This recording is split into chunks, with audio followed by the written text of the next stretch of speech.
हम संगीता ठाकुर स्वागत करै छी अपन यूट्यूब चैनल मिथिला के नगरिया में। आइ के एहि वीडियो में मधुश्रावणी के दोसर दिनक कथा सुनाब। दोसर दिन के कथा में 3टा कथा अछि। बिहुला आ मनसाक कथा, विषहाराक कथा आ मंगला गौरी के कथा। तीनू कथा यह वीडियो में हम बारी बारी से सुनाब। तो चलू आब कथा सुनू। तो सबसे पहले बिहुला आ मनसा के कथा सुनू। मनसा महादेवक मानस पुत्री छली। ओ जन्मिते युवती भ गेली। लंगटे रहला के कारणे हुनक लाजक रक्षा हेतु साँप हुनका देह में लेपटा गेलनि। ई सब देख क गौरी अप्रसन्न भ गेली। तै हेतु मनसा के कैलाश त्याग क अन्यत्र जा पड़लनि। महादेवक कृपा से ओ मृत्यु भुवन चलि गेली। हुनक इच्छा छल जे लोक हुनकर पूजा करे। ओहि समय में मृत्यु लोक में चंद्रधर चंदू नामक एकटा पैघ सौदागर रहे। पैघक देखांस आनो लोक करे छै। तैसँ मनसा के मोन में भेल जे पहिने चंदुए हमर पूजा करे तो वह देखी देखी दूसरो आनो कोई हमर पूजा करऽ लागत। चंदू महादेवक परम भक्त छल। ओ महादेव छोड़ आन देवता के पूजा नहीं गछलक। ओकर उत्तर छल जे दहिना हाथ महादेव के देने छियनि, बामा हाथे हम अहाँ के पूजा क सकै छी। मनसा के ई नहीं जांचल। ओ तमसा गेली। चंदू के 6 बेटा के सांप डसवा क मारि देलखिन। चंदू के बुढ़ारी में पुनः एकटा बेटा भेलनि। हुनकर टिप्पणी देख ज्योतिष कहलखिन जे इहो बेसी दिन नहीं जीता। हिनका विवाह दिन कोहबर में सांप डसि लेतनि। चंदू अत्यंत दुखी भेला, किंतु साध्य कोनो नहीं रहनि। ओहि बेटाक नाम लक्ष्मीधर बाली लखनदर पड़ल। लक्ष्मीधर के 6वें मास भेला पर चंदू अपन पत्नी के जिद पर एहन कन्या संग विवाह करे के लेल तैयार भ गेला जेकर टिप्पणी में चीर सुहागिन योग छले। ओ पहाड़ पर एकटा एहन कोठा बनौलनि जे सब दिस से निमुन छले। बिज्जी आ बिढ़नी के पहरा पड़ल जे ओहि परोपट्टा में कोनो सांपक नहीं आबऽ देब, कोनो सांप के नहीं आबऽ देब। ओहि कोठा में लखनदरक विवाह 12 वर्षक परम सुंदरी आ सुलक्षणी कन्या बिहुला से भेल। जखन ओ कन्या के संग कोहबर करैत रहथि तखने कोनो बाटे एकटा सांप आबि क हुनका डसि लेलक। लखनदर तत्काले मरि गेला। लोक सब हुनका संस्कार करे के लेल गंगा कात ल जा लगलखिन। बिहुला परम सती छली। ओ स्वामी के संग शमशान घाट चलि गेली। लोक सब के ओ मुर्दा गाड़ नहीं देलनि। ओ सबके कहलखिन जे हमरा जेना हैत तेना हम हिनका जियाब। बिहुला केरा के थाम के एकटा नाव बना क ओहि में सबके संगे अपनो बैसि गेली। गंगा में नाव के अपन भसिया देलनि। लोक सब बहुत मना केलक, लेकिन जिद देख क हुनकर अंत में लोक सब हुनका अपना भाग पर छोड़ देलनि। ओ बिना अन्न जल के गंगा में मुर्दा संगे कईक दिन भसियाइत रहली। सबक मांस गल गल क खसऽ लागल। केरा के थम सड़ क टूटऽ लागल। भसियाते भसियाते ओ बेढ़ प्रयाग पहुँचल। बिहुला ओतऽ त्रिवेणी घाट पर एकटा धोबिन के कपड़ा खींचैत देखलखिन। ओकरा संग में एकटा चिलका छलै। ओ चिलका ओकरा दिक्कत करै छलै। बीच बीच में नुआ खींचलै। अंत में धोबिन ओकरा जान से मारि क खींचल साड़ी के तर में झाँपि देलक।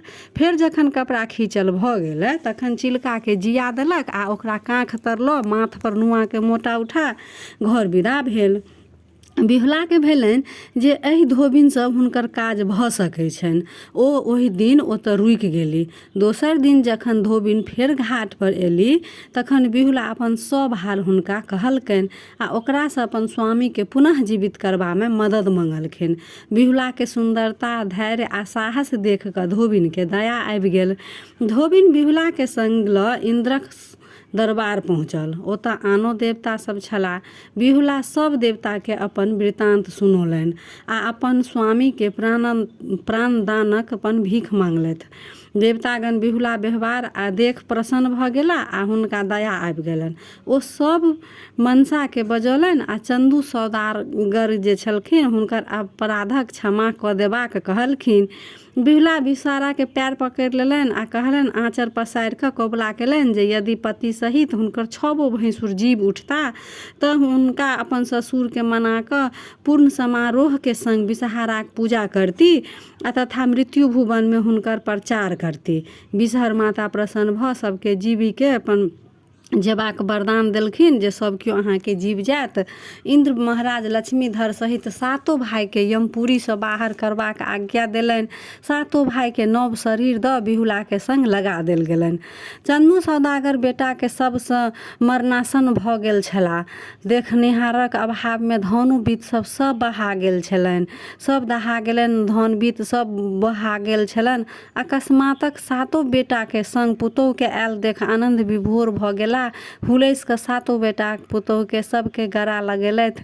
बिहुलासँ सब हाल बुझि हुनका खूब आशीर्वाद देलथि, खूब ओत प्रोत कऽ देलनि। आशीर्वाद दऽ कऽ खूब धूमधामसँ विषहाराक पूजा केलनि। सबके हकार आ निमंत्रण देलखिन। विषहाराक महिमाके खूब गुणगान केलथि। ओहि दिनसँ मृत्यु भुवनमे विषहाराक पूजा होबऽ लागल। गाम गाममे हुनकर गहबर बनल। लोक सब ढोल बजा कऽ भीख मांगि कऽ विषहाराक गीत गाबि कऽ पूजा करनाइ अपन शुरू केलथि। सब केओ पूजा करऽ लागलथि। गाँव गाँव पूजा होबऽ लगल अपन विषहाराके। तऽ ई रहै पहिल कथा। आब दोसर कथा अछि विषहाराक कथा। चलू आब विषहाराके कथा सुनू। कद्रू नामक स्त्रीसँ कश्यप मुनिके 1000 संतान भेलनि। ओ संपूर्ण संसारमे पसरि गेली। ओ संतान सब साँपके रूपमे भेल छलनि। ओ सब बड़ उत्पाती छल। लोक सबके डाँसऽ लागल। लोक अन्धुन मरऽ लागल। ई देख कऽ ब्रह्मा चिंतित भेला जे यदि साँप एना करत तऽ हमर सृष्टिए समाप्त भऽ जायत। ब्रह्मा कश्यप मुनिके एकरासँ त्राणक उपाय करय कहलखिन। कश्यप मुनि साँपक विष झाड़बाक मंत्र बनौलथि। ओ मनसँ तपस्या कऽ विषहाराक सृष्टि केलथि। कश्यप मुनि साँपक विष झड़बाक मंत्र बनौलथि। ओ मनसँ तपस्या कऽ विषहाराक सृष्टि केलथि। तैं ओ मनसा देवी कहलथि। कुछ पैघ भेला पर ओ महादेव लग कैलाश चलि गेली। ओतऽ बहुत तपस्या केला पर महादेव प्रसन्न भऽ हुनका ज्ञान आ मंत्र देलनि आ पुष्कर क्षेत्र जाकऽ तपस्या करबाक सुझाव देलनि। ओतऽ 3 युग धरि श्री कृष्णक तपस्या केला पर ओ सिद्ध भऽ गेली। एतऽ ओ सिद्ध योगिनी कहलथि। एखन तक हुनकर विवाह नहि भेल छल। तपस्यासँ हुनक देह सुखा कऽ जीर्ण भऽ गेल छलनि। तैं हुनकर नाम जरत्कारु पड़ि गेलनि। तखन हुनका जरत्कारुए नाम बूढ़ तपस्वी ब्राह्मणसँ विवाह भेलनि। ताहिसँ हुनका आस्तिक नामक पुत्र भेलनि। राजा जनमेजयक प्रसिद्ध सर्प यज्ञमे अनेक सर्प मरल, किंतु सब साँपक आस्तिक मुनि अपन प्रभावसँ बचा लेलनि। अखाड़क संक्रांति दिनसँ नाग पंचमी धरि विषहाराक पूजा पसीजक पात पर होइ अछि। विषहारा पूजा केलासँ लोकके धन धान्यक वृद्धि होइ अछि। साँपक डर नहि रहै अछि। 12 नामसँ विषहर विख्यात छथि। जगत गौरी, मनसा, जरत्कारु, वैष्णवी, सिद्धयोगिनी, नागेश्वरी, शैवी, जरत्कारु प्रिया, नागभागिनी, आस्तिक माता, विषहारा आ महाज्ञानयुता। ई 12 नाम लैत रहलासँ लोकके अपना आ ओकर संतानक सर्पदंशक भय नहि रहै छनि। ई 12 नाम पड़लासँ साँप भागि जाइ अछि। तऽ ई दोसर कथा समाप्त भेल। आब चलू तेसर कथा सुनू, मंगला गौरीके कथा। श्रुतिकृति नामक एकटा राजा छलाह। हुनका बेटा नहि छल। ओ एहि लेल परिचिंतित रहै छलाह। अंतमे भगवतीक आराधना केनाइ शुरू केलनि। भगवती प्रसन्न भऽ हुनका वरदान मांगऽ कहलखिन। राजा नतमस्तक भऽ कहलखिन, हे माता, अहाँक दयासँ हमरा कोनो चीजक कमी नहि अछि, मात्र एक पुत्र छोड़ि। यदि अहाँ हमरासँ प्रसन्न छी तऽ हमरा एकटा पुत्र दिअ। भगवती बजली, हे सेवक, तोरासँ तऽ हम अत्यंत प्रसन्न छी, किंतु तोरा भाग्यमे बेटा नहि लिखल छ। तथापि हम तोरा बेटा देबऽ। यदि सर्वगुणी बेटा लेबऽ तऽ ओ 16 वर्ष जीतऽ, आ यदि चिरंजीवी बेटा लेबऽ तऽ ओ महामूर्ख हेतऽ। आब कह, केहन बेटा लेबऽ तू? भगवती बात राजाके सोचमे धऽ देलक। ओ रानीसँ विचार केलाके उपरांत सर्वगुणी बेटाके वरदान मंगलनि।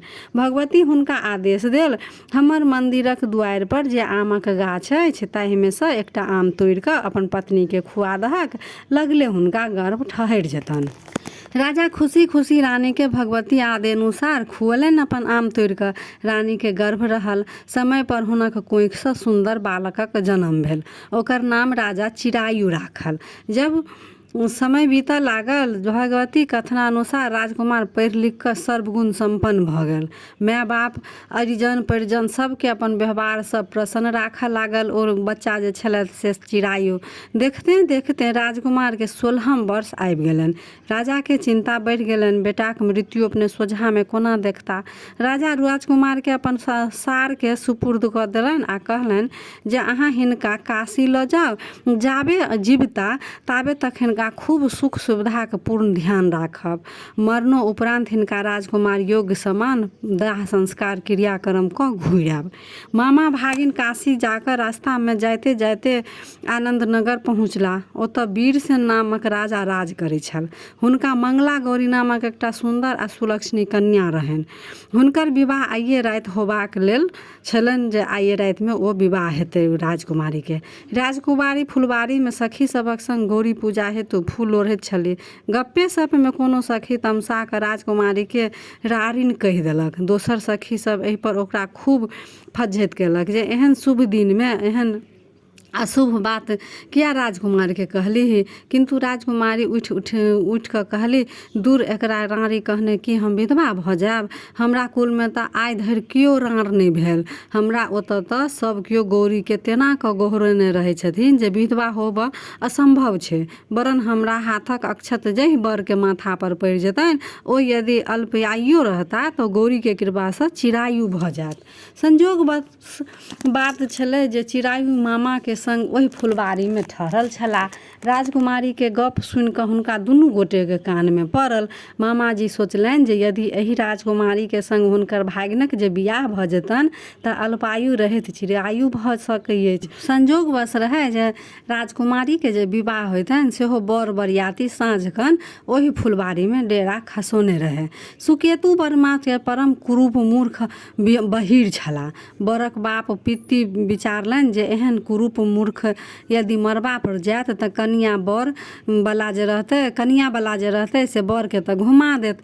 तैं हेतु कोनो सुंदर बर के लऽ मरबा पर जेबाक चाही। विवाहक बाद मारि पीट कऽ ओकरा भगा देब आ सुकेतु के कोहबर में पैसा देब। ताबत बरियाती सबक नजर सुंदर आ भव्य चिरायु पर पड़ल। ओ सब भरि राति लेल मामा सँ चिरायु के याचना केलथि। मामा तऽ मोने मोने ई चाहते छला, ऊपर सँ थोड़े काल नाकर नुकर केलनि पर अनुमति दऽ देलनि। आब बरियाती लोकनि सुकेतु के डेरा पर छोड़ि मंगनीक बर चिरायु के संग लऽ विवाहक स्थल पर पहुँचला। सुबह सुबह क कार्य संपन्न भेल। गौरी शंकरक प्रतिमाक समक्ष सिंदूरदान भेल। बर चिरायु मंगला गौरी के संग कोहबर में सुतला। आइए राति चिरायु के 16 वर्ष पुरि गेलनि। निशा राति में काल गहुमन रूप धऽ कोबरा घर में पैसि गेल। राजकुमारी के ताबत नींद नहि आयल छलनि। ओ भयंकर गहुमन के देख भयभीत भऽ गेली, किंतु साहस क भरि बाटी दूध साँपक आगू के बढ़ा देलनि आ प्रार्थना केलनि जे हे नागराज, हुनक पति के प्राण नहि लेथि वरन हुनका चिरंजीवी बना देथि तऽ आजीवन ओ नाग राजा के पूजा करती आ व्रत रखती। साँप राजकुमारी के गोहारि मानि लेलथि। ओ दूध पीब कऽ ओतहिए राखल पुरहर में पैसि गेली। राजकुमारी तुरंत अपन केचुआ खोलि पुरहरक मुँह बान्हि देलथि। ताबत चिरायु के नींद टूटलनि आ राजकुमार से कुछ खयबाक लेल मंगलथि। हुनका बड़ भूख लागि गेल छलनि। कन्या अपन मायसँ खीर आ लड्डू आनि हुनका भूख के तृप्त केलथि। बर के हाथ धोबऽ काल में हुनका आंगुर के पंचरत्नक औँठी खसि पड़लनि, जे कन्या अपन आंगुर में पहिर लेलनि। बर पान सुपारी खा पुनः सुति रहला। बाद में जखन राजकुमारी साँप वाला पुरहर के फेकऽ गेली तऽ देखलनि जे साँप स्थान पर एक गो रत्नहार चकाचक ओहि में अछि। ओ ओहि हार के अपन गर्दन में पहिर लेलनि। भोर भेला पर मामा चिरायु के वापस लऽ गेलखिन आ बरियाती सब सुकेतु के कोहबर में पैसाबऽ चाहलक। राजकुमारी मंगला गौरी ई कहि हुनका रोकि देलनि जे ओ हुनकर पति नहि छथि। हुनक विवाह आन ककरो संग भेल छल। बर पक्ष वाला सब अरल जे सबूत मांगलथि। मंगला गौरी कहलखिन जे राति में हुनका एकटा औँठी आ एकटा हार भेटल छल। बर बाजथुन जे ओ सब केहन छल। छल आ राति में ओ की सब केलनि आ हुनका से की गप केलनि। सुकेतु एको बातक उत्तर नहीं द सकला। अंत में हार मान कऽ बड़ पक्ष वाला अपन चलि गेलथि। राजकुमारी मंगला गौरी अपन पिता राजा जे छलखिन वीरसेन हुनका सब बात कहलखिन जे एना एना भेल। राजा राजकुमारी के असली बर के चिन्है लेल हुनका एकटा कोठा पर वास देलनि। ओतऽ एकटा चीक लगायल गेल जे एतऽ से जे केओ जेता एता एहि रास्ता से तऽ ओ अपन रानी जे रहथिन मंगला गौरी से चिन्ह जेथिन अपन पति के। राजा के मन में छलनि जे असली बर अपन बियाही स्त्री के खोज में जरूर कहियो ने कहियो एबे करता, तखन राजकुमारी हुनका चिन्ह लेथिन। अंत में सएह भेल। चिरायु अपन मामा के संग काशी प्रयाग विंध्याचल आदि होइत 1 वर्षक बाद ओतऽ एला। देखते देरी राजकुमारी चिचिया उठली जे उएह हुनकर बर जाइ छनि, ओतऽ हुनकर प्राणनाथ जाइ छनि। वीरसेन दुनू मामा भगना के कोठा पर बजौलथि। राजकुमार से राजकुमारी प्रश्न पूछलखिन। राजकुमार सब प्रश्न ठीक ठीक देलखिन। राजा आनंदित भ अपन सर कर कुटुम्ब के बजा पूर्ण धूमधाम से विवाहक उत्सव मना कऽ बर कन्या के नाना प्रकारक आभूषण हाथी घोड़ा सर सिपाही संग लगा कऽ विदा केलखिन। चिरायु सब सामान लऽ कन्या सहित अपन राजधानी पहुँचला। राजा रानी जखन सुनलनि जे हुनकर बेटा पुतोह आबि रहल छथि तऽ पहिने विश्वासे नहि होनि, कारण चिरायु के मुइला तऽ आब वर्ष पूरे वाला अछि। लेकिन जखन बुझलनि जे आब बात सत्य अछि तऽ आनंदक परावार नहीं रहलनि। ता बेटा पुतोह के आबि कऽ राजा रानी के प्रणाम केलथि।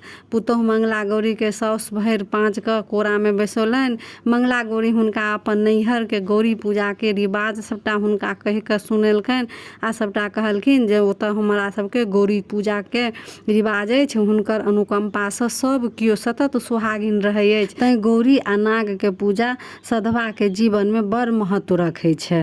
तऽ ई रहा दोसर दिनक तेसर कथा, मतलब तीनू कथा एहि वीडियो में हम अहाँ सबके दऽ देलहुँ।